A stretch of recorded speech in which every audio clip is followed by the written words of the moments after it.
Today's episode is about the question if you can make bad decisions. Hello and welcome to the Successful, Sensitive and Intuitive Entrepreneur podcast. My name is Lydia Sophia Wilmsen and I am an intuitive success mentor for sensitive entrepreneurs. In this podcast, I speak about the challenges sensitive and intuitive entrepreneurs face. I offer you new perspectives and solutions, as well as experiences of other entrepreneurs. Plus, I speak about my personal experience of being a highly sensitive person who has successfully built and scaled 2 businesses. All of that with the goal to make you and your business even more successful in your very unique and authentic way. Have fun and enjoy.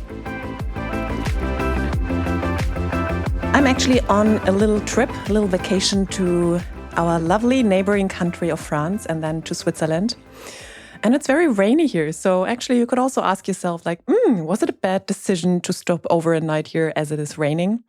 But that's just a fun question on the side. And I was talking with a friend and colleague recently about wrong decisions or decisions in general, the decision-making process. And I wanted to record a couple of episodes on that topic. And today I really want to start with the question, can you make bad decisions? It is a big fear of entrepreneurs, the fear of wrong decisions, the fear of making or taking a wrong decision.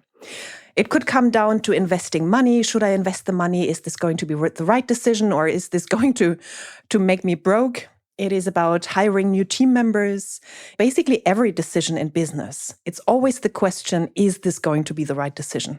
And also in personal life, people shy away from risk and therefore often from making decisions altogether.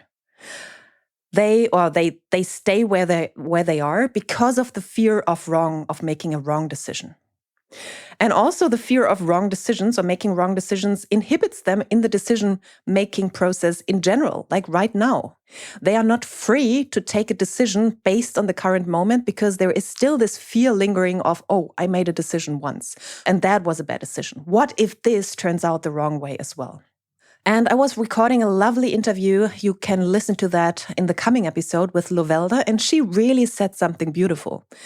And I'm just it's not the phrase she used, it's basically my words. It was around make a decision and then make it right.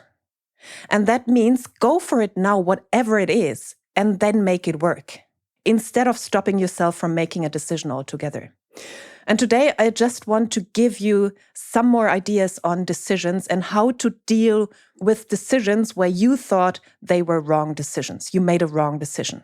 How can you basically come to peace with those decisions? Because they can really inhibit you from living your life full out and also going all in with your business. And we really have to take care of those old decisions or those seemingly wrong decisions we have taken.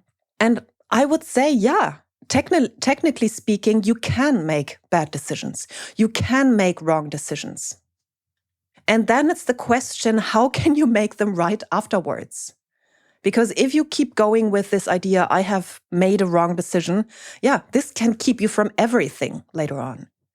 So today it's about making that decision right afterwards. And I will give you several ideas around that. I have around 6 or 7 different topics for you or different steps for you or different points for you. And again, they are not ranked in importance or the level of importance. All of them just take a different perspective on making decisions and making wrong decisions. What I first want to say is trust your intuition, this tiny voice in you. Because very often, if you recall those bad decisions you have done at some point in your life, and I can obviously come up with them. I was thinking back to my 20s. I have made so many bad decisions with basically not making decisions or not going for what I wanted. And from the perspective today, I could say I basically missed out on a lot in my 20s. And when I then think about those decisions, there were many of them where my intuition already told me, this tiny voice told me, you better do something else, or you better go for what you want. So usually when you recall decisions, you will figure out that there was a voice in you that told you, Not sure if that's the right way. Also with business investments. When I go back to those that didn't work out the way I wanted them to work out or I expected them to work out, I can recall those little nudges where the question was, is this really the right way? Or do I just want it to work out like that? You can go into every area of your life, every decision where later on you thought like, not really sure, that wasn't what I wanted. And you will figure out that there was like a tiny nudge in you that told you to be aware, a tiny little voice of, is this the right thing to go? Or the right way to go. And I don't mean that voice in you of fear speaking. The more you focus on it, the more you focus on your intuition, the more you will understand and feel the difference between your intuition based on your higher self, on potential, and intuition. It's basically also intuition, but it's based on fear. There is a different feeling in you. So yeah, trust your intuition. That's the biggest learning you can get from decisions gone wrong. Not trusting your intuition then. So start doing that now, basically. Another point I wanted to mention is to learn from the decisions you have taken. So especially those, and it goes a little bit with the intuition part, especially those intuitions you really, really regret, where there is really a feeling of, I regret having done that, or I regret having decided against it. What does this mean for you now? How can you change things now? Yeah. What has the learning been?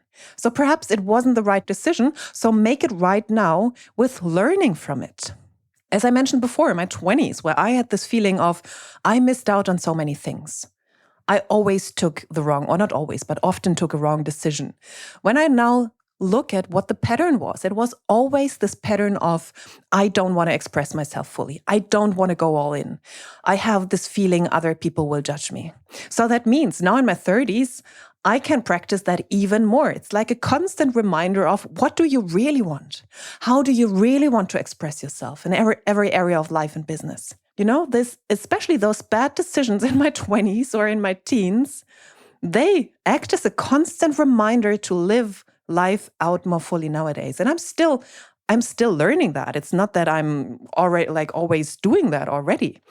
So actually, those bad decisions work as a little nudge and as a little reminder of, you didn't listen to what you really wanted. You didn't express yourself fully, so you better do it now, because you don't know how much life you have left to live. No one of us does.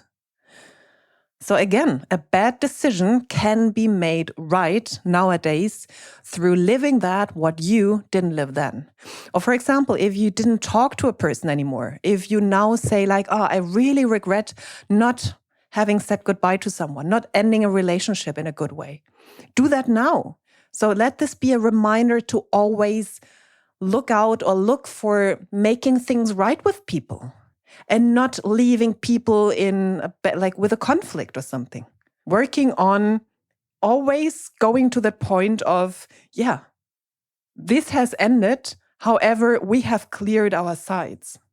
Or if you really regret a business deal where you lost tens of thousands of euros. What does this mean? Listen more to your intuition. Perhaps not being as impatient and wanting to have done everything today, and instead leaning into it, letting it unfold a little bit more. Or perhaps it was the opposite. You missed a lot of money from potential customers because you didn't take this courageous decision of investing with a coach, or investing into marketing, or investing into a business deal you internally knew it would bring you the next step, the next level. So how can you translate this into today's life and into today's business to perhaps be a little bit more courageous? So there is always a learning you can take from bad decisions and from decision making in general, the way you made decisions before. The next step or the next point is to find peace with what has happened. And that also means very often to understand that you couldn't do something else at that moment in time. Now, in retrospective, yes, of course, you can see that it was a bad decision. But then, no, because otherwise you would have done so. You would have taken a different decision. But mentally, emotionally, perhaps even physically, you weren't at that point to take a different decision. And if you keep regretting that, if you keep playing it out in your mind again and again and again, you relive it again and again. You have to let go of seeing it that way. So yeah, technically speaking, it was a wrong decision. And still, you have to let go of seeing it that way. For example, a client of mine wrote about her ill children, and she took wrong decisions when it came to taking care of them in the hospital. So yeah, you can learn from them. However, you have to find peace with that. Otherwise, this is going to influence the rest of your life, and it will make the rest of your life basically wrong. You have to let go of that at some point. Take the learning and then make peace with it. Otherwise, you will stay in not peace state forever. There are different ways how to do that. Obviously, we go deeper into that in my coaching, or if you work with other people, with therapists, coaches, and so on. Or even if you work with that on yourself. Another example is those people who stay in abusive relationships for too long, or in relationships they know weren't right anymore. You can regret that. You can be angry with yourself of reliving that pattern over and over again, and having stayed in that and having missed out on beautiful other relationships, or on whatever, or wrong investments in business. Yeah. And at some point you will have to find peace with what has happened. And as I said, there are many ways of doing that. And understanding that the person you were at that point in time didn't give you the opportunity or the ability, the capacity to make a different decision. The next point is, as I mentioned before, to make things right. Even wrong decisions from before, you can make them right. You can, if the person is still alive, you can talk to that person now and say, I'm sorry, I have done that. I had business relationships, but also personal relationships where, I later on thought I had done something wrong. And even a year later, 2 years later, I spoke to that person and I said, I am sorry for what I did. I am sorry for how I behaved. And it was like, we are not friends anymore, or we are not business partners anymore. However, it was, I could still end that. I could still make it right. With family members, like there are many, many things where you can make things right. Whatever this is, if it means to communicate with someone, if it means to take care of things and change things, if it just means to learn from the decisions you have taken. The next point is to stop beating yourself up, because that usually happens with bad decisions. You can say, okay, it's a bad decision. Like when I look back, I would have loved to decide differently and have lived my 20s in a different way. And now I can keep beating myself up with that or for that, making my life horrible. So compassion with yourself is key to, at some point, with finding peace with yourself and with the situation, being compassionate with yourself. You're not an enlightened saint or something. You are a human being. You are basically a spiritual person having a physical experience. And that means all of that, what exists out there that you can experience. That is part of being human. And to change that, how you look at yourself, is to be compassionate with what you have done right and also with what you have done wrong. If I look at my behavior with other people, if I look at also what I have not done, what I said with the bad decisions I have taken, I could be in constant anger with myself for the rest of my life. I can be compassionate with, what I have done and what I have not done, and say, that was my life. And I keep on living my life and doing the best I can do. And this brings me to the last point, which is understand that your past is your past. What would have happened if scenarios are a total waste of time. Because you cannot change the past. What would have happened if does not bring you anything. And instead focus on something more useful. Like the points I mentioned before. Take the learnings from those situations to change your current situation, to change your present, and with that, change your future. If you live in your past, you will recreate your past. Just listen to some of the clips from Joe Dispenza and other people like that. It is totally clear. If you keep living in the past, you create the same scenarios. So what would have happened if, get rid of them. Get rid of those scenarios in your mind. And instead, take the learnings. Look for the learnings for now. What can you do differently now? That is a very constructive way of doing things and looking at things. What would have happened if, how would my life look if, is the opposite. It is staying in the past, living in the past. So let me summarize the points I have given you today in order to make decisions right and deal with wrong decisions you have taken in your life, to trust your intuition, the tiny voice in you. You can always recall when you look back at those seemingly wrong decisions. And then learn from the decisions you have taken. Find peace with what has happened. Find peace with that person you have been who made those decisions. Make things right now. Change things. Say sorry to the people you had issues with. Do things differently.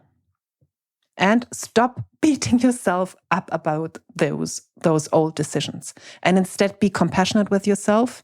And last but not least, to understand that your past is your past and what would have happened if scenarios are totally not helpful. And instead focus on the learnings and focus on the points before.